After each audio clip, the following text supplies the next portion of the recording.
Hola! Vacation to Dubai starts from rupees 29,999 only. GT Holidays. Star movies presents Thiyagarajan இயக்கத்தில் பிரசாந்த் நடிப்பில் அந்தகன் வெற்றி நடை போடுகிறது.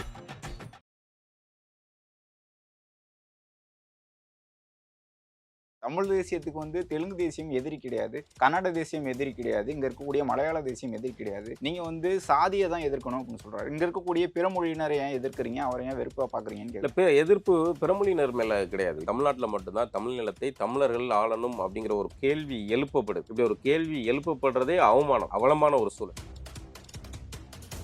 இங்க வந்து தமிழர்களுக்காக தமிழ்நாட்டிலே வாழ்றாங்க. அவங்களோட அரசியல் வந்து இங்க இருக்கக்கூடிய மக்களுக்காக தான் இருக்கு, தமிழுக்காக தான் இருக்குங்கும்போது அவர்களை வந்து பிறப்பின் அடிப்படையில வந்து இன ரீதியா பிரிக்கிறீங்க அப்படின்னு. இந்த ஆரிய கதைக்கு எப்படி ஒரு சொல்லப்படுதோ அதே மாதிரி கதை அப்படியே டிட்டோ திராவிட கூட்டத்துக்கு போறது. ஏன்னா ஆரியத்தோடைய டுபாக் ஒரு டூப்ளிகேட் கேரக்டர் தான் இந்த திராவிடம்.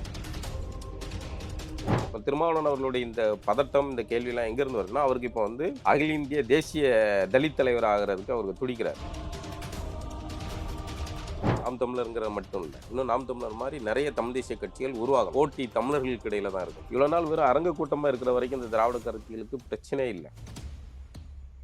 2009க்கு பிறகு ஒரு அரசியல் நிலைப்பாடு எடுக்கிறேன். அரசியல் நிலைப்பாடு வந்து ஒரு ஸ்ட்ராட்டஜி. அதற்காக வந்து என்னை வந்து தமிழ் இனத்துக்கு எதிராக இருக்க மாதிரி சரிக்கிறாங்க, கட்டமைக்கிறாங்க, எதிராக பேசுறாங்க அப்படின்னு சொல்றாங்க. திருமாவளவன் அவர்கள் வந்து எந்தெந்த இதுக்கெல்லாம் முட்டு கொடுத்தாரு, எதையெல்லாம் மடை மாற்றினார் பாருங்களேன். ஆனா தொடர்ந்து போராட்டம் அறிவிச்சு போராட்டம் அதெல்லாம் வந்து அதெல்லாம் மட்டும்தான் அப்படின்னு சொல்றாங்க. அதெல்லாம் வந்து இந்த கருணாநிதியோடைய டாக்டிக்ஸ் தான். அவர் போராட்டம் நடந்து வேங்க வயலுக்கு என்ன போராட்டம் நடத்தினார், அந்த பிரச்சனையை என்ன மடை மாற்றினார், அதுக்கு தீர்வு என்ன ஆச்சு, பஞ்சமி நில மீட்புக்கு என்ன செஞ்சார், எல்லாமே வந்து சும்மா கணக்காட்ட போராட்டமா தான். இதை வந்து இப்போ இல்லை, 2009 இருந்தே இவரை வந்து நான் அதை கவனிச்சுட்டு இருக்கேன். முத்துக்குமார் இறுதி ஊர்வலத்தில் இவர்கள் நடந்துகிட்ட விதம், அந்த ஊர்வலத்தை மடை மாற்றியது, அவர் அந்த கூட்டங்களில் வந்து கலந்துகிட்டதே வந்து கருணாநிதி அவர்களுக்கான ஆட்சிக்கு வந்து பாதகம் வந்துடாம அந்த போராட்டத்தை மழுங்கடிக்க செய்யறதுக்காக வந்து கலந்துகிட்டார்.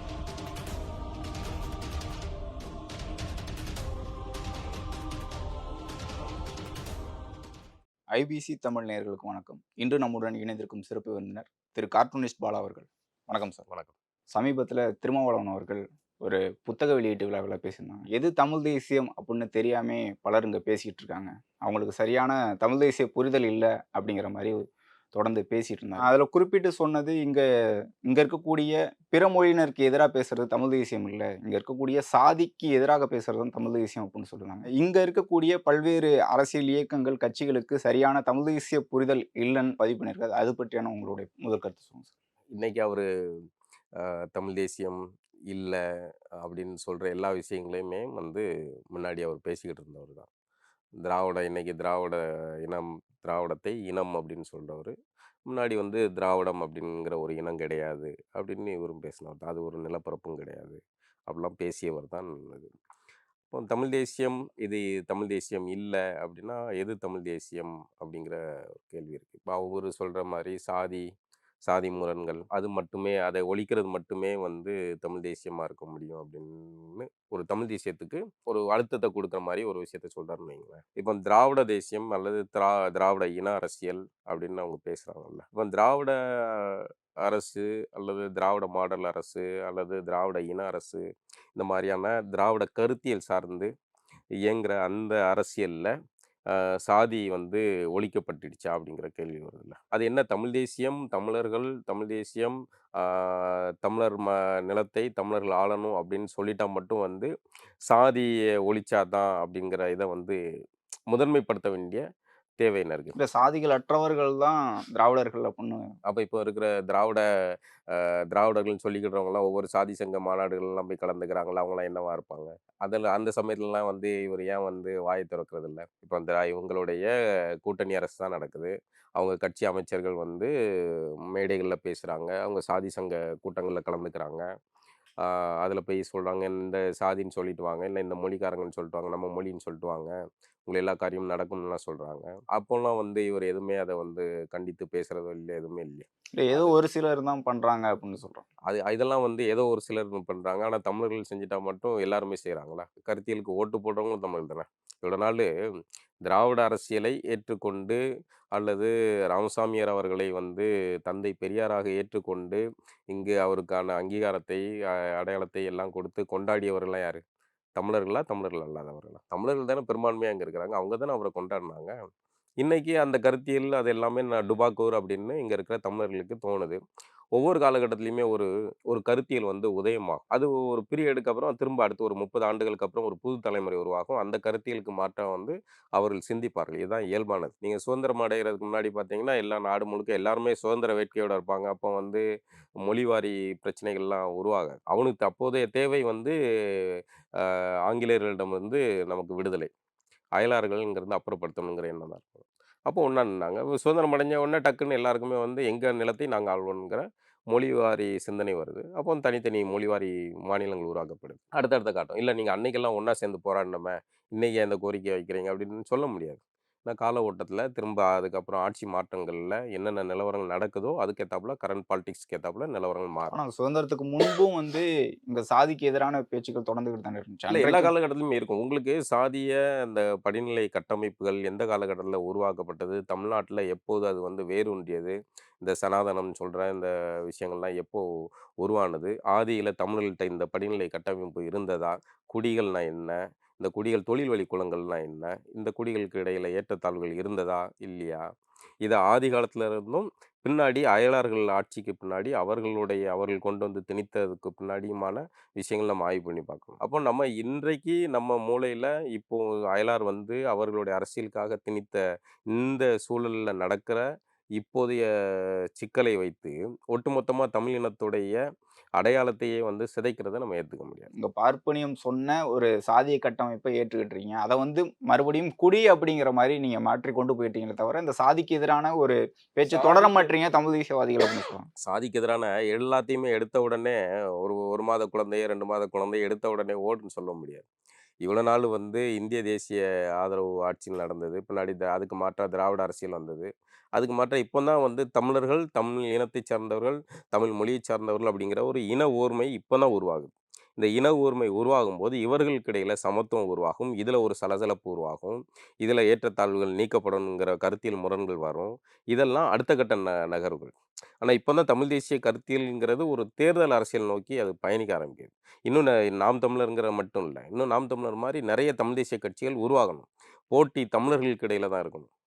போட்டி வந்து அயலாருக்கு இடையில இது இருக்கக்கூடாது. போட்டி நாம் தமிழர் மாரி இன்னும் பல தமிழ் தேசிய கட்சிகளுக்கு இடையிலான அவர்களுக்கு இடையிலான கருத்தியல் மோதலாகத்தான் வந்து ஒரு தேர்தல் அரசியலா மாறணும். வெறுமனே தமிழர்கள்ட்ட வந்து இவ்வளோ நாள் வந்து ஏன் தமிழ் தேசியம் குறித்து இவர்களுக்கு பதட்டம் வரலன்னா, இவ்வளோ நாள் தமிழ் தேசியம் திராவிட கருத்தியல், திராவிடம் அமைத்து கொடுக்குற மேடையில் இவர்கள் போய் பேசிக்கிட்டு இருக்கிற அளவு தான் இருந்துச்சு. அது அல்லது வந்து ஒரு அரங்க கூட்டத்தில வந்து ஒரு 100 பேரு போய் பேசுற, திரும்ப திரும்ப அதே 100 வெவ்வேறு அரங்கத்தில போய் பேசிக்கிட்டு இருக்கிற மாரியான ஒரு சூழல் தான் இருந்தது.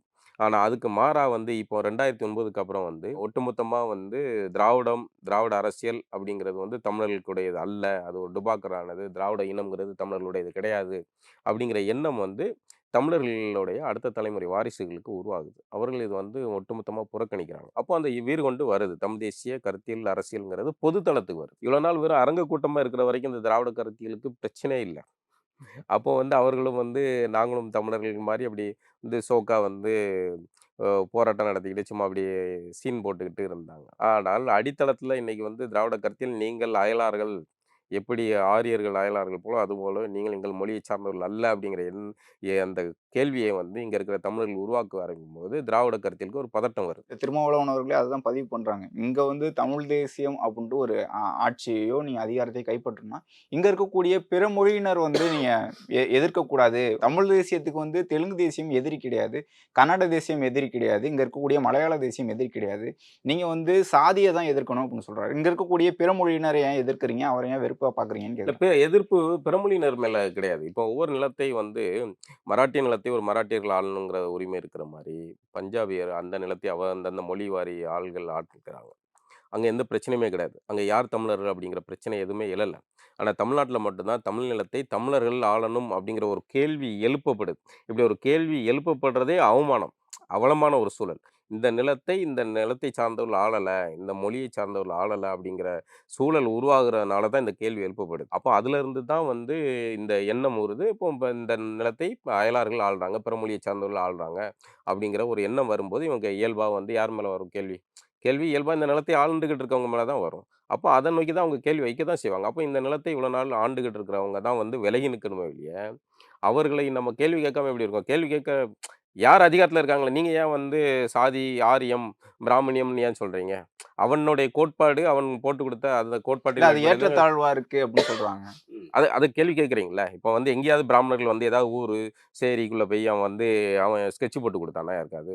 இப்படி தான் இருக்கணுன்ட்டு. அப்படிலாம் இல்லைல்ல. மன்னர்கள் காலத்தில் ஒரு பீரியடில் மன்னர்கள் காலத்தில் வாளின் முனையில் ஒரு மன்னன் வீழ்ச்சி அடையும் போது இன்னொரு மன்னன் வரும்போது அவனுக்கேற்ற அவன் கோட்பாடில் அவனுக்கு எவனாவது ஒரு தலைமை குரு ஆலோசனை சொல்கிறான், நாளையிலேருந்து இந்த மக்களை எல்லாம் ஒதுக்கி வைங்க, இந்த மக்களை எல்லாம் அரசுகளை சேர்த்துக்காங்க அப்படின்னு ஒரு நொடி பொழுதில் மாறக்கூடிய கோட்பாடுகளாக இருந்தது. அந்த சூழல் இன்னும் அப்படியே தொடர்ந்துகிட்டு இருக்கு. நம்ம அதை மாற்றுறதுக்கு இங்கே இந்த ஒவ்வொரு நிலத்தையும் அந்தந்த நிலத்தைச் சேர்ந்தவர்கள் வரும்போது தான் அங்கே இருக்கிற கள முரண்கள் எல்லாம் சரி செய்யப்படும். இப்போ நம்ம பிற மொழியினர் இல்லை, எந்த மொழிக்காரங்க மேலேயுமே யாருமே வெறுப்பு வைக்கக்கூடாது. இந்த உலகத்தில் அடுத்த நொடி யாருக்கும் சொந்தங்கிறதே கிடையாது. எந்த நொடி யாருக்கு எவனுக்கு எப்போ போய் சேரும், அங்கங்கே வந்து சுருண்டு விழுந்து செத்துக்கிட்டு இருக்காங்க. இந்த நொடியில் நம்ம வந்து இந்த நிலத்தை இந்த பூமிக்கு எல்லாருமே வந்து ஒரு மெய்யின் அடிப்படையில் பார்த்தீங்கன்னா இந்த பூமிக்கு எல்லாருமே வந்து வந்தேரிகள் தான்.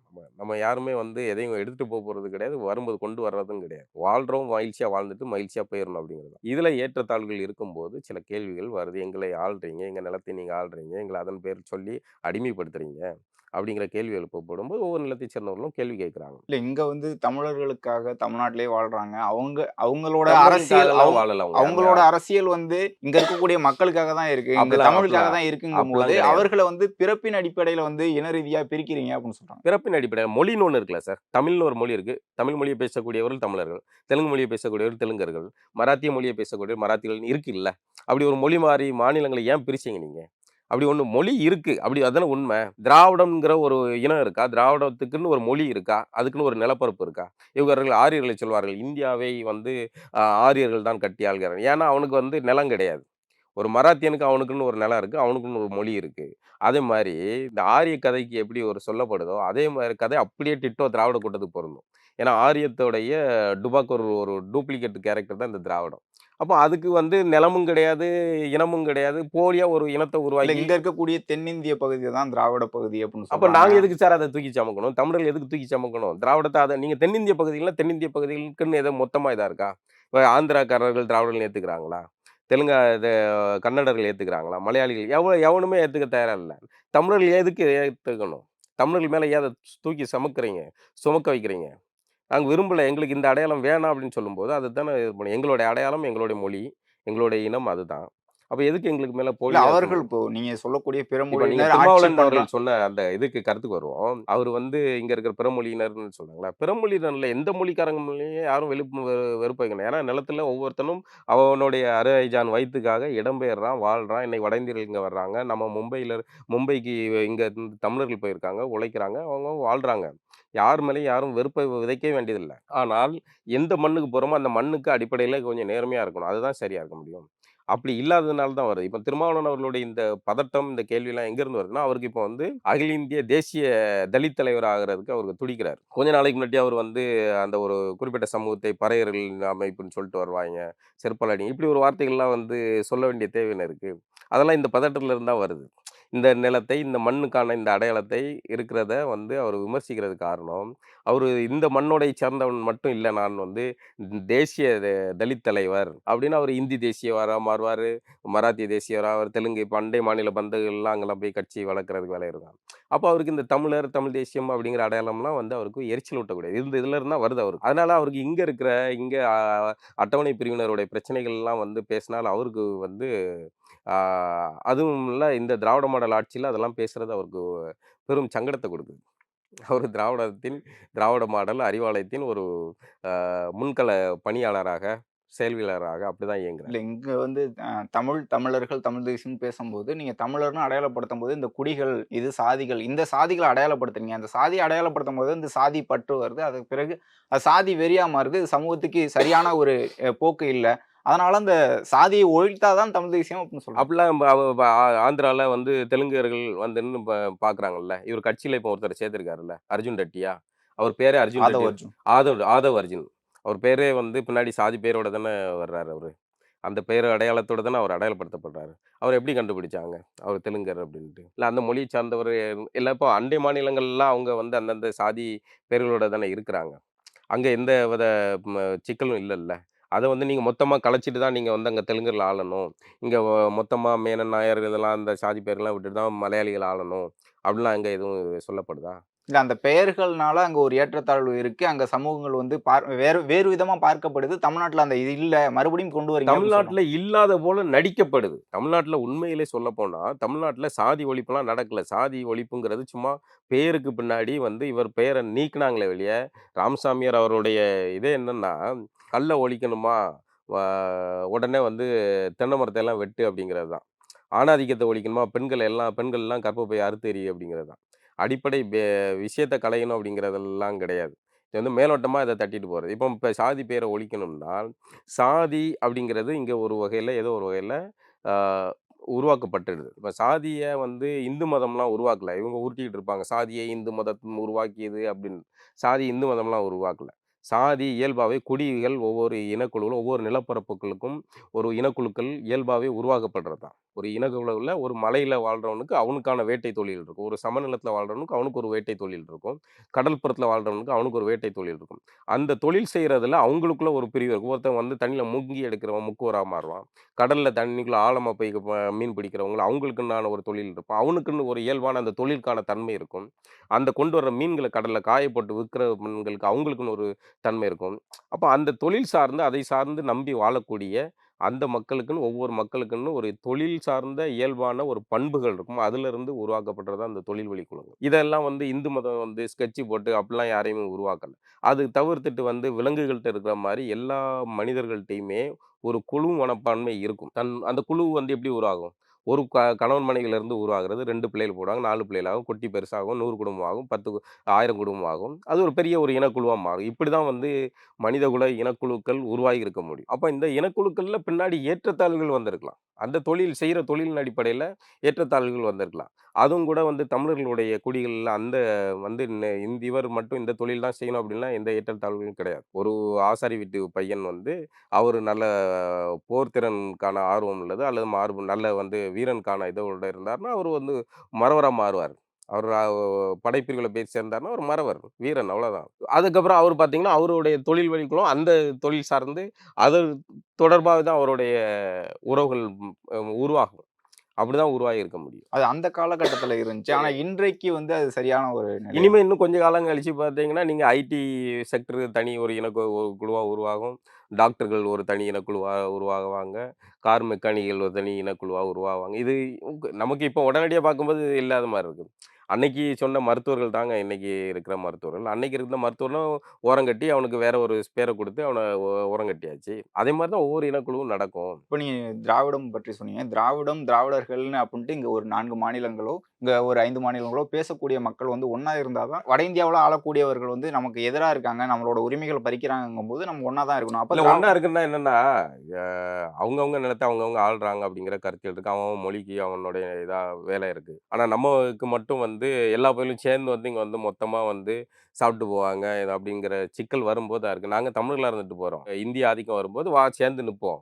அப்படி வேணா சேர்ந்து நிக்கலாம். அதுக்காக வந்து எங்க நிலத்த வந்து நாங்க வந்து இங்க இருந்து பிறமொழியினருக்கு விட்டு குடுத்துட்டு தான் நாங்க எங்களுடைய பெருந்தன்மையை காட்டணும் அப்படிங்கிற அவசியம் கிடையாது. அது எங்க பாட்டனார்கள்லாம் யாதும் ஊரே யாவரும் கேளீர்ன்னு சொல்லி, அதுல வீழ்ச்சி அடைஞ்சவனுங்க தான் இவனுங்க. யாதும் ஊரே யாவரும் கேளீர்ன்னு தெரியாம சொல்லிட்டாய்ங்க. இனிமேலாவது அந்த அதாவது ஓரம் கட்டி வச்சுட்டு கொஞ்சம் எங்க ஆளுங்க, நம்ம மக்கள் தமிழர்கள் அப்படின்னுங்கிற நிலையை நோக்கி தமிழர்கள் போனால் மட்டும் தான் அடுத்த கட்டம் வீழ்ச்சி அடையும். திருமாவளவன் அவர்கள் சொல்றாங்க, நான் தமிழ் தேசியம் பேசியிருக்கேன். தொடர்ந்து தமிழருக்காக பேசிட்டு இருக்கும்போது, 2009க்கு பிறகு ஒரு அரசியல் நிலைப்பாடு எடுக்கிறேன். அரசியல் நிலைப்பாடு வந்து ஒரு ஸ்ட்ராட்டஜி. அதற்காக வந்து என்னை வந்து தமிழினத்துக்கு எதிரா இருக்க மாரி சித்தரிக்கிறாங்க, கட்டமைக்கிறாங்க. எதிரா பேசுறாங்க அப்படின்னு சொல்றாங்க. ஒரு அரசியல் ஸ்ட்ராட்டஜி ஏன் விமர்சிக்கிறீங்க? இந்த அரசியல் ஸ்ட்ராட்டஜி என்னன்னா, தேர்தல் அரசியல் ஸ்ட்ராட்டஜி வேற. தேர்தல் கட்சிகள் ஒவ்வொரு காலகட்டத்திலயும் ஒரு நிலைப்பாடு இருப்பாங்க. அதுவும் இல்லாம இப்போதைக்கு தனித்த எந்த கட்சியும் ஒரு பெரும்பான்மையா அதிகாரத்தை பிடிக்கக்கூடிய சூழல் இல்லாத பட்சத்துல ஒவ்வொரு கட்சிகளும் தேர்தல் சமயத்துல கூட்டணி வச்சு அதிகாரத்தை பிடிக்கிறாங்க. இது தேர்தல் கட்சிகளுடைய நிலைப்பாடு. ஆனால் நீங்க தேர்தல் கூட்டணி வச்சிட்டங்கிற காரணத்துக்காக உங்க கூட்டணி கட்சி அதிகாரத்துல இருக்கும்போது, அந்த கட்சி செய்ற அயோக்கியத்தனங்களுக்கெல்லாம் நீங்க வந்து முட்டு குடுக்குறது அல்லது மடைமாற்றுறது இருக்குல்ல, அதனால தான் அவரு ரொம்ப நைஸா தன் மீது கழிவிரக்கம் உருவாகணும், தன் மீது பரிதாபம் வரணுங்கிறதுக்காக அவர் இப்படி ஒரு வார்த்தைய போடுறாரு. ஆனால் நீங்க கடந்த காலத்துல இப்போதைய திராவிட மாடல் ஆட்சி வந்ததுலேருந்தே கவனிச்சு பாருங்களேன். திருமாவளவன் அவர்கள் வந்து எந்தெந்த இதுக்கெல்லாம் முட்டு கொடுத்தார், எதையெல்லாம் மடை மாற்றினார் பாருங்களேன். ஆனா தொடர்ந்து போராட்டம் அறிவிச்சு போராட்டம் போராட்டம் பண்றதே அதெல்லாம் வந்து அதெல்லாம் விசிகா மட்டும்தான் அப்படின்னு சொல்றாங்க. அதெல்லாம் வந்து இந்த கருணாநிதியோடைய டாக்டிக்ஸ் சார். அவங்க வந்து பார்த்தீங்கன்னா, கருணாநிதி லிஸ்ட் போடுவார். கருணாநிதின்னு மட்டும் இல்ல, திராவிட அரசியலே வந்து இந்த லிஸ்ட் போடுற அரசியல் தான். அவங்கள பொறுத்த வரைக்கும் கணக்கு காட்டுறதுக்கு போராட்டம் நடத்துறது. அது உண்மையாலே வந்து அத இது ஒழிக்கிறதெல்லாம் கிடையாது. நாங்க இத செஞ்சுட்டோம் அப்படின்ட்டு. கடந்த அதிமுக ஆட்சியில திமுகவினர் வந்து இப்போ முதல்வரா இருக்க ஸ்டாலின்ல ஆரம்பிச்சு, அவருடைய சகோதரில ஆரம்பிச்சு, சாராய கடைக்கு எதிராக வந்து அவங்க போட்ட கோஷம் என்ன, பேசின பேச்சு என்ன, எவ்வளோ குடும்பங்கள் தாலி அறுக்கப்படுதுலாம் என்னென்ன மேடையெல்லாம் பேசினாங்க. மின் கட்டண உயர்வுக்கு எப்படிலாம் நின்னு கோஷம் போட்டாங்க. ஆனா இன்னைக்கு அதெல்லாம் செய்றாங்கல்ல. இது மாரி தான்.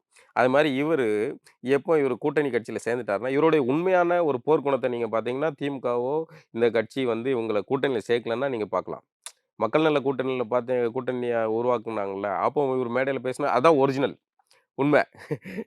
மத்தபடி இப்போ இவரு கூட்டணியில இருக்கும்போது இவரு பேசுறது எல்லாமே வந்து இல்ல மடைமாற்று இப்ப அரசியல். வேங்கை வயல் சம்பவத்துக்கு போராட்டம் பண்ணியிருக்கேன்னு சொல்றாரு. கள்ளக்குறிச்சி இஷ்யூக்கு வந்து போராட்டம் பண்ணியிருக்கேன்னு இந்த மாதிரி தலித்துகள் பாதிக்கப்படும் போது போராட்டங்கள் அறிவிச்சிருக்கோம். அரசுக்கு எதிரான ஒரு குரல் தொடர்ந்து கொடுத்துக்கிட்டே இருக்கும். ஆனா நான் அரசுக்கு ஆதரவா இருக்கேன்னு சொல்லிட்டே இருக்கீங்க அப்படின்னு ஆமா. அவரு அதத்தானே சொல்லிட்டேன்ல. அது கணக்கு காட்டுறதுக்காக செய்றாரு. அவர் போராட்டம் நடத்த வேங்கை வயலுக்கு என்ன போராட்டம் நடத்தினாரு? அந்த பிரச்சனைய என்ன மடைமாற்றினார்? அதுக்கு தீர்வு என்ன ஆச்சு? என்ன நடந்தது? பஞ்சமி நில மீட்புக்கு என்ன செஞ்சாரு? இது எல்லாத்தையுமே நீங்க கணிச்சு பாருங்களேன். எல்லாமே வந்து சும்மா கணக்கு காட்டுற போராட்டமா தான் இருக்கும். எதுவுமே வந்து உண்மையான போராட்டங்களா இருக்காது. அதுவும் வந்து தங்களுடைய எஜமானர்களுக்கு எந்த ஆபத்தும் வராத மாரி, அதை மடைமாத்துற யுக்தியா தான் அந்த போராட்டங்கள் எல்லாமே இருக்கும். இத வந்து இப்பன்னு இல்ல. 2009 இருந்தே இவர வந்து நான் அத கவனிச்சுக்கிட்டு இருக்கேன். முத்துக்குமார் இறுதி ஊர்வலத்தில இவர்கள் நடந்துக்கிட்ட விதம், அந்த ஊர்வலத்த மடைமாற்றியது, அவர் அந்த கூட்டங்கள்ல வந்து கலந்துக்கிட்டதே வந்து கருணாநிதி அவர்களுக்கான ஆட்சிக்கு வந்து பாதகம் வந்துராம, அந்த போராட்டத்தை மழுங்கடிக்க செய்றதுக்காக வந்து கலந்துக்கிட்டது தான். இப்ப இடஒதுக்கீடு தொடர்பான பேச்சு தொடர்ந்து போயிட்டே இருக்கு சார். இப்போ 10.5% இடஒதுக்கீடு வந்து வன்னியர்கள் கேட்கறாங்க. பாமக தொடர்ந்து போராட்டம் பண்ணிட்டு இருக்கு. உள் இடஒதுக்கீடு கொடுங்க அப்படின்ட்டு ஒரு தரப்பும், கொடுக்காதீங்க அப்படின்ட்டு ஒரு தரப்பும் போயிட்டு இருக்கு.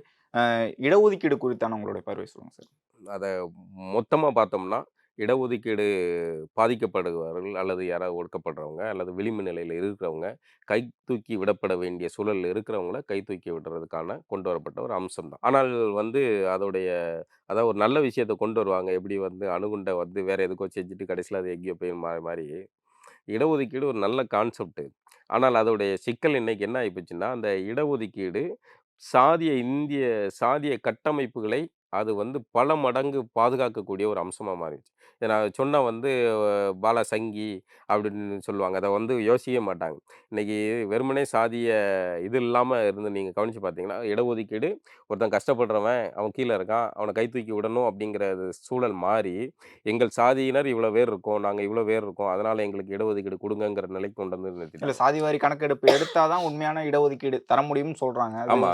அத செய்ய வேண்டியது தானே. இப்போ மாநில அரசு அத செய்யலாம் தானே. எல்லாத்துக்குமே வந்து மத்திய அரச எதிர்க்கிறீங்கல்ல. எல்லாத்துக்குமே எதிர்க்கிறீங்க. ஏன் இங்க மாநில அரசு செய்ய வேண்டியது தானே. மாநில அரசு இங்க செஞ்சு, ஆமாப்பா வன்னியர்கள் இவ்வளோ பேர் இருக்காங்க. மத்த சாதியினர் இவ்வளோ பேர் இருக்காங்க. இதெல்லாம் போட்டு இந்த மக்களுக்கு இவ்வளோ பேர் இருக்காங்க. இல்ல இப்போ இதுவரைக்கும் குடுத்தப்பட்ட இடஒதுக்கீடு அதிகமா இருந்தது. இல்லன்னா இது குறைவா இருக்கு. அதனால கூட்டி குடுங்க. இல்ல அரசு செய்ய தரப்புல வேண்டியது. சொல்றாங்க இப்போ பீகார்ல இடஒதுக்கீடு சாதிவாரி கணக்கெடுப்பு எடுத்த பிறகு 50லேருந்து 65ஆக மாத்துறாங்க. ஆனா நீதிமன்றம் வந்து அதை ரத்து செஞ்சிருச்சு. அதனால தமிழ்நாட்டுல எடுத்தாலும் அப்படிதான் இருக்கும். மத்திய அரசு தான் செய்யணும் அப்படின்னு சொல்றாங்க. இல்ல அத வந்து நான் சொன்னேன், பீகார் செஞ்சது பிரச்சனை ஆயிடுச்சு. சரி அதே மாரி பிரச்சனை ஆகாத மாரி செய்யுங்களேன். இப்ப நீங்க வந்து அட்டவணை பிரிவினர்ல 3% உள் இடஒதுக்கீடு குடுத்துருக்காங்க. அதே மாரி இதுலயும் எம்பிசிலயும் குடுங்க, பிசிலயும் குடுங்க.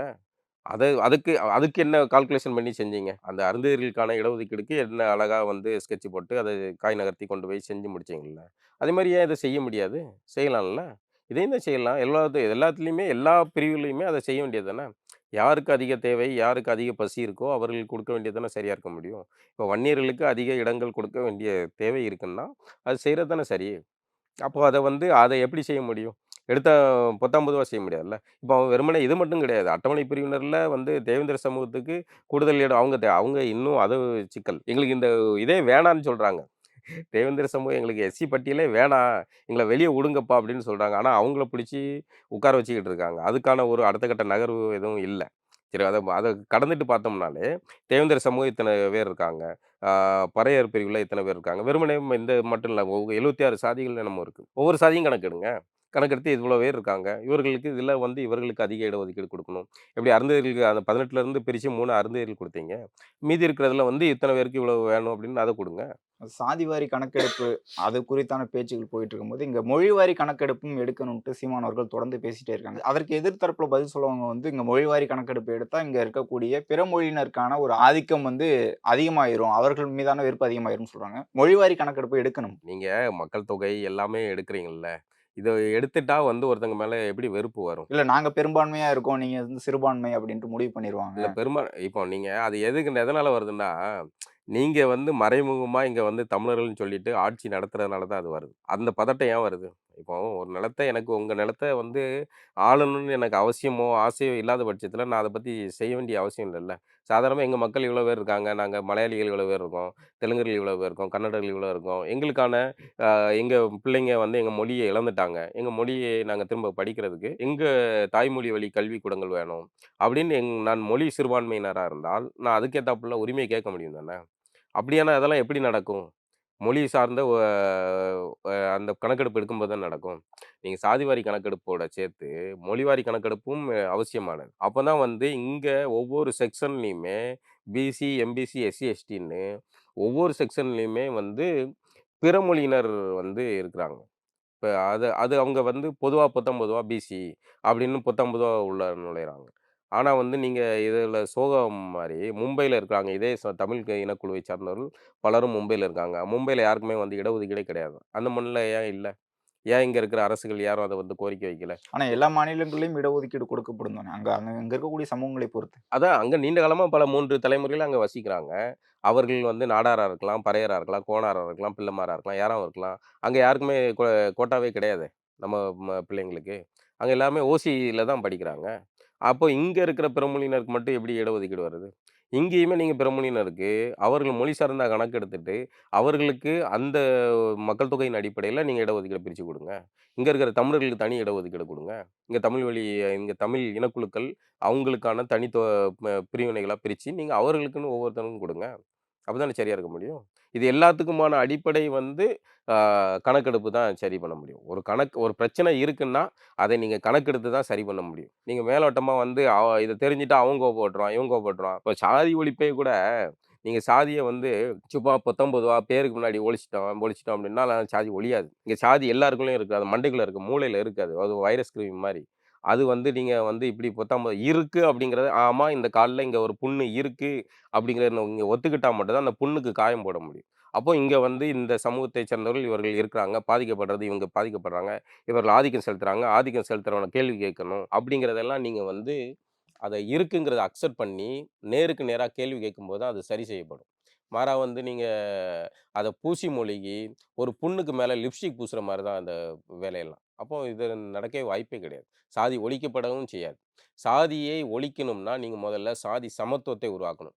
"நீ என்ன அடிச்சா உனக்கு திரும்ப அடி விழும்." அப்படிங்கிற எண்ணத்தை நீங்க விதைக்காத வரைக்கும், திரும்ப திரும்ப அந்த தாக்குதல் நடக்கும். அப்போ நீங்க வந்து சாதியை ஒருத்தன் ஆதிக்கம் செலுத்துறான் அப்படின்னால், அவன் எதன் பேரால ஆதிக்கம் செலுத்துறானோ, அதைக்கு எதிரா வந்து திரும்ப இவனும் அதன் பேரிலே வந்து திருப்பி அடிக்கும்போது தான் அது சரியாகும். வெறுமனே வந்து ஆ சாதி வெறியிடம் போய் நீங்க வந்து கழிவிரக்கத்தையோ, சமத்துவத்தையோ பேசுறதுங்க வந்து சாதியை ஒரு காலமும் ஒழிக்காது. அது மேலும் மேலும் சாதி வெறியர்களுக்கு உற்சாகத்தை தான் கொடுக்குமே ஒழிய, அப்ப அதுக்கு வாய்ப்பே கிடையாது. அப்ப இதெல்லாம் வந்து சாதிவாரி கணக்கெடுப்புலாம் ஒரு நகர்வு தான். தமிழ் தேசியம் பேசக்கூடியவர்கள் வந்து இந்திய தேசியத்தை வந்து எதிரா சித்தரிக்க கூடாது அப்படின்ட்டு திருமாவளவன் அவர்கள் பேசுறாங்க. இங்க எப்படி திராவிடத்துக்கு எதிரா பேசுனீங்கன்னா தமிழ்நாட்டு அரசியல் வந்து மாறும் அப்படிங்கிற மாரி இந்திய தேசிய அரசியலை வந்து நீங்க எதிர்க்கக்கூடாது. அது காங்கிரஸா இருக்கட்டும், அது பிஜேபியா இருக்கட்டும், அவங்க ஆட்சிகள் மாறும். ஆனா இந்தியத்தை எதிர்த்தால் இங்க ஒரு நாடு தமிழர்களுக்கான ஒரு நாடு கிடைக்காது அப்படிங்கிற சொல்றாங்க. அது அல்ல குறித்தான அது உங்களோட கருத்து. நான் இதுக்கான பதில் ஏற்கனவே சொல்லிட்டேன். அவர் வந்து தன்னை ஒரு இந்திய தேசிய தலித் தலைவரா மாத்த விரும்புறாரு. அதனால அவருக்கு வந்து இது இந்த இந்திய தேசியம், ஆ தமிழர் அரசியல் இதெல்லாம் வந்து முரண்பாடாகும். ஒரு இந்திய தேசியவாதியா தான் அவர் இருப்பாரு. அதே சமயம் ஈழத்தின் அடிப்படையில பார்த்தால், அது ஒரு சர்வதேச அரசியல். அந்த சர்வதேச அரசியல் நகர்வு, அது இந்தியாவுக்கு அழுத்தமாக மாறலாம். எப்படி பார்த்தாலுமே வந்து இந்தியாவை ஆளக்கூடிய ஆட்சியாளர்கள் மாறி அரசியல் கட்சி கிடையாது. இந்தியாவை ஆளக்கூடியது அதிகாரிகள். அந்த அதிகார அமைப்புன்னு ஒண்ணு இருக்கு. அது வந்து கொள்கை என்ன வகுப்பு வச்சிருக்கோ, அதன்படி தான் நடக்கும். தனக்கு கீழ ஒரு 2 நாடுகள் வந்து ஒரு மோதல் போக்கு பண்ணிக்கிட்டு இருக்கிறத அது விரும்பும். அது ஒரு பெரிய மீன் சின்ன மீன் கதை தான். சரிங்க சார். இவ்வளவு நேரம் உங்களுடைய நேரத்தை ஒதுக்கி உங்களுடைய கருத்துக்களை தெரிவித்ததுக்கு மிக்க நன்றி. ரொம்ப நன்றி. Hola! Vacation to Dubai starts from rupees 29,999 only. GT Holidays. Star movies presents Thiyagarajan இயக்கத்தில் பிரசாந்த் நடிப்பில் அந்தகன் வெற்றி நடை போடுகிறது.